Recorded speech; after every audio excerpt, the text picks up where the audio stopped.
What is up, guys? It is your boy Flair here. In today's video, I'm actually going to be doing the top 5 worst cars in racing rivals. Oh my gosh. And this is not class specific. This is just in general. Why the heck, Glue, did you put this in the freaking game? That's like, it's kind of like, I mean, they could have put it in the game, but they didn't have to make it so bad. Glue, why did you do this? And CIE, I guess, kind of has some of the blame to it too, but I don't really know. I'm not really in charge of that. But anyway, I'm gonna be excluding the April Fool's cars, as those we all know were meant to be bad. They weren't meant to be anything crazy good. They're just supposed to be funny little jokes.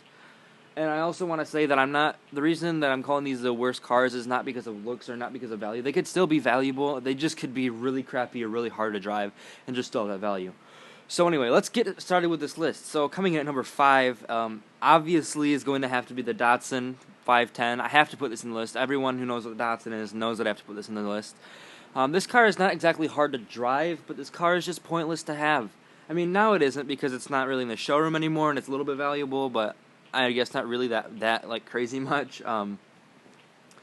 But this car is overall, when it's maxed, it is like, I think it's one of the slowest D-class cars. It's not a special car either. You could just buy it in the showroom back when it was still out. I think it was taken out of the showroom like a couple months ago. I don't really know why the heck this was needed in the game. I mean, I guess it came really in handy when you wanted to trade with someone and you didn't trust if they were going to follow or not. You wouldn't really care if you lost a Datsun. But it's kind of sad because I think this car could have been really, really cool. I mean, I think they should have just made it a little bit faster. Maybe like the speed of a Civic or something like that. Can at least keep up with a Civic, for gosh sakes. I don't know. That's just me, guys.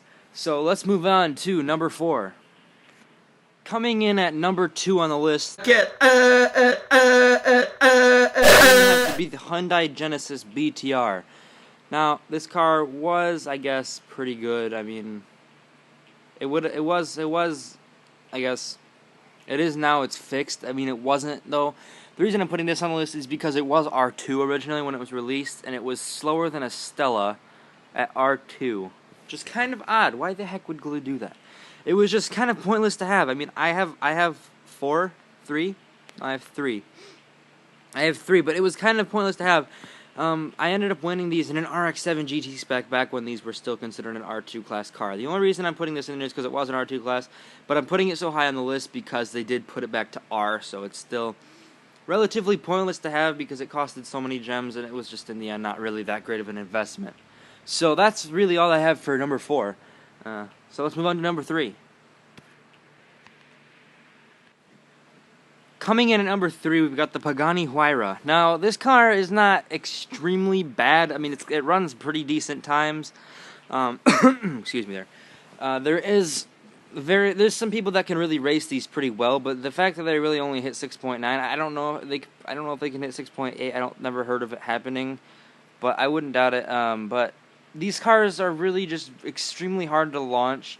And the reason I'm putting it in this list of top 5 is because it costs freaking like 1.2 million just to buy it, and then it's like 600,000 to max it on top of that. So it's like 1.7 million, or wait, 6.2. That's 1.8. I meant to say 1.8. Okay.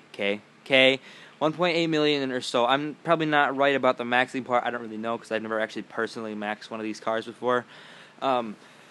But it's really expensive for a car so hard and so slow to drive. I mean, it's only 6.9. I think it should have been a little bit faster and a little bit easier to drive, even though it is a really nice car. I do like the design and stuff, obviously, because it's a Pagani Huayra. I mean, what are you going to mess up there?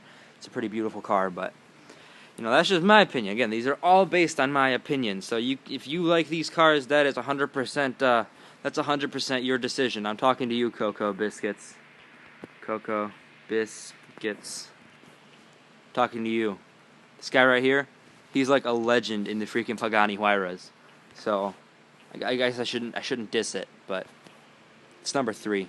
Let's get on to number 2, guys.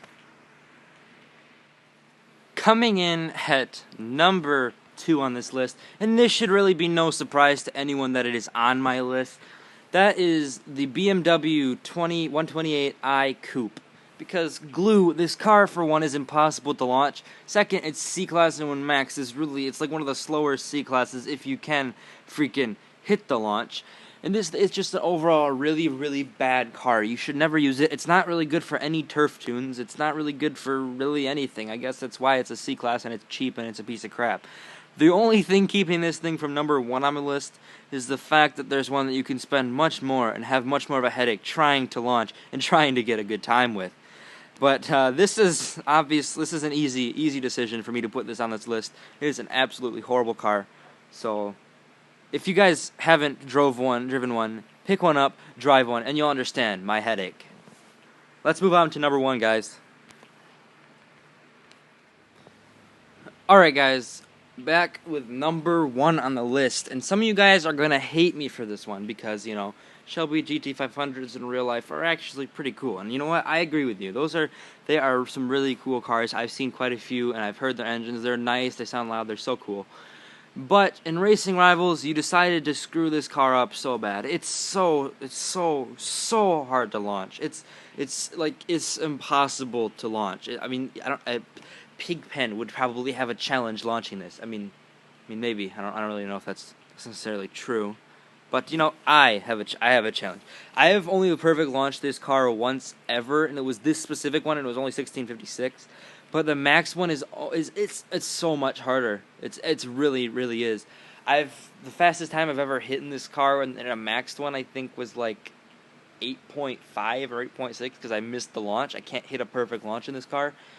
It's really hard to do. If you guys can do this, you're obviously like better Racing Rivals players than me, which is like, you know, 90% of the game. I'm not that great at Racing Rivals, if you guys didn't know.